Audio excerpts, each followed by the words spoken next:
you mentioned the sort of post-launch focus that you have then whenever you're working on projects. I mean, how long is a piece of string question maybe again, but what 3 tips would you give to people post-launch to make sure that their site continues to attract the right traffic in the first instance, keep people engaged when they're there, and then ultimately convert them into either a lead or a shopping cart checkout? A site needs looked after. It's never a case of once it's live, that's it, done, it's finished. It needs attention. In-house with Wibble, we have a publication schedule that every member of Wibble has to produce a blog post at least. At the moment it's once every 2 months, which isn't a mad rate or frequency. So as we bring more people on, the rate will stay the same, but which will mean just more content will be put onto the site. It's a case of dedicating resources and time and effort into reviewing, because things like Google Search Console or web.dev, which is, we're, in this scenario we'll use Google as the be all and end all of who you should be trying to please. So they use web.dev as a site testing tool, and constantly they're changing their requirements and altering it, much like the algorithm for the search results. So it would be a case of reviewing these and making sure that the site is as optimized as possible. We play a role in that, but there should be people dedicated to keeping an eye on the site, just reviewing it, reading it, adding content to it. It all goes down to time. I spend a lot of time on our own site, just ensuring that links don't go dead, or if we make a change, sort of working out, have we things in place to ensure that there's no 404s as a result of this. It's all time. That would be something I would definitely encourage people to spend time on their site, on the whole holistic idea of it, of your social media, consistency across every sort of channel that you're going with. But I'm biased because I'm pushing websites, but your website is what needs, in my opinion, the most attention. Okay. And then in terms of getting those visitors, you've done all the work around that, and you're generating new content, and you're attracting the numbers. What sort of work would you be doing with clients, or any web agency be doing with clients on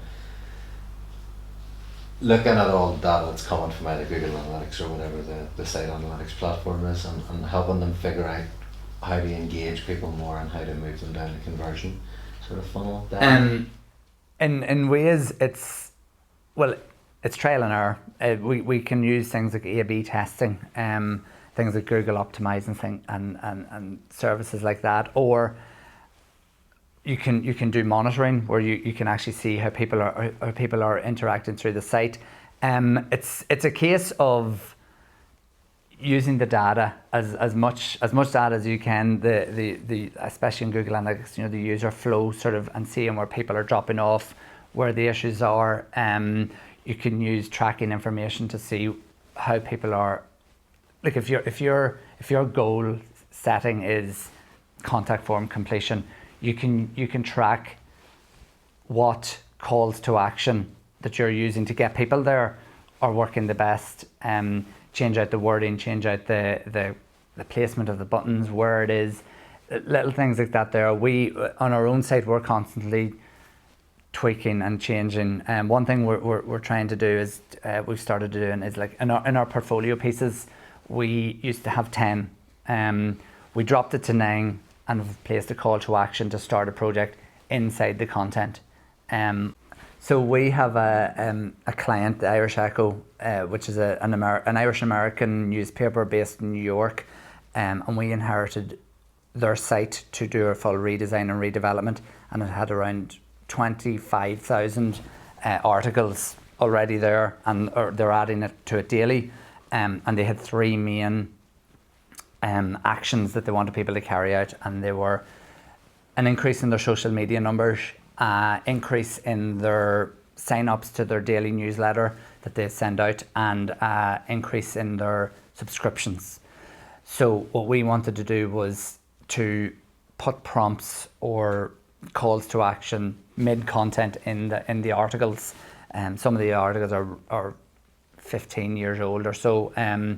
So if we were using, the standard way of doing it would be to use short codes where mid-content you paste in a open bracket, close bracket, and then like advert or something like that there.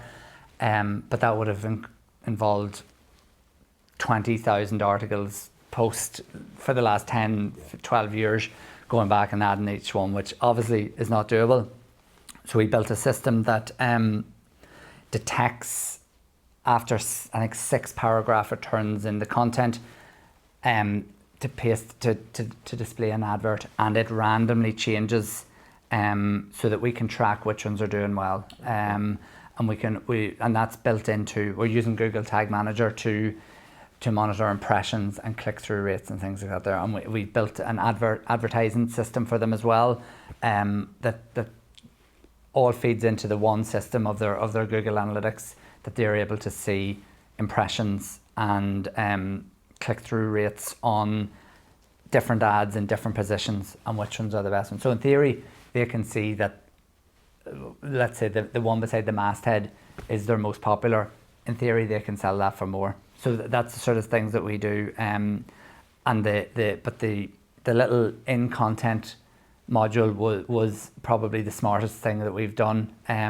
It's just very simple. And it in an instant, as soon as you turn it on, there's 20,000 articles that don't need looked at, that you're 100% certain. And also what we did was, some of the articles were just a photo of Ireland with a little caption, and we thought that we wanted to tread carefully and didn't want to just have advert if there was only a small little amount of content. So that's why we did the 6 paragraph detection, because we had originally just had, put it in mid content, and some of it was just add, things like that there. So we had to sort of respect the user as well in that case. So most of the articles that are content are advert ready have at least 20, 30 paragraphs. So 6 is a nice, even if people don't scroll the whole way down, they'll see the calls to action for social media or newsletter, and those have proven pretty effective.